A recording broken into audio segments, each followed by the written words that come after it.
Hello అందరికీ welcome to M J updates. కొత్త ఆసరా pensions గురించి అప్డేట్ అయితే చెప్పబోతున్నాను. సో వీడియోని ఎక్కడ స్కిప్ చేయకుండా కంప్లీట్గా చూడండి. అలాగే మన ఛానల్ ఎవరైనా కొత్తగా చూస్తూ ఉంటే లైక్ చేయండి, షేర్ చేయండి, సబ్స్క్రైబ్ అయితే చేసుకోండి. ఈ కొత్త ఆసరా పెన్షన్లు పెంచాలని సెప్టెంబర్ 9వ తేదీన మహాగర్జన సభ అయితే చేయబోతున్నారు మంది కృష్ణమాది గారు. వారితో పాటు చాలామంది వికలాంగులు అయితే అందులో పాల్గొనాలని చెప్తూ ఉన్నారు. అలాగే ప్రచారాలు అయితే చేస్తూ ఉన్నారు. ఇలా ధర్నాలు అయితే చాలాసార్లు చేశారు, అలాగే చేయబోతున్నారు. వీటికంటే ముందే అన్అఫీషియల్గా పెన్షన్లు పెంచబోతున్నట్టు ఇన్ఫర్మేషన్ అయితే వచ్చింది.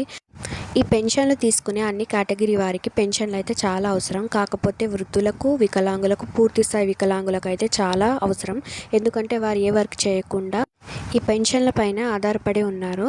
సో అలాంటి వారికైతే ముందు పెంచాలని గవర్నమెంట్ అయితే నిర్ణయం తీసుకుంది. వికలాంగులకు 6,000, వృద్ధులకు 4,000, పూర్తిస్థాయి వికలాంగులకు 15,000 ఫస్ట్ అయితే పెంచాలని అలాగే మిగిలిన కేటగిరీ వారికి కూడా పెంచబోతున్నారు. కాకపోతే వీరికి ముందు పెంచిన తర్వాత వారికైతే పెంచబోతున్నట్టు ఇన్ఫర్మేషన్ అయితే వచ్చింది. అలాగే ఈ పెన్షన్ల పెంపు పైన అఫీషియల్గా న్యూస్ అయితే చెప్పబోతున్నారు. సో మీకు ఇన్ఫర్మేషన్ ఎలా అనిపించిందో నాకు కామెంట్స్లో చెప్పండి. Thanks for watching.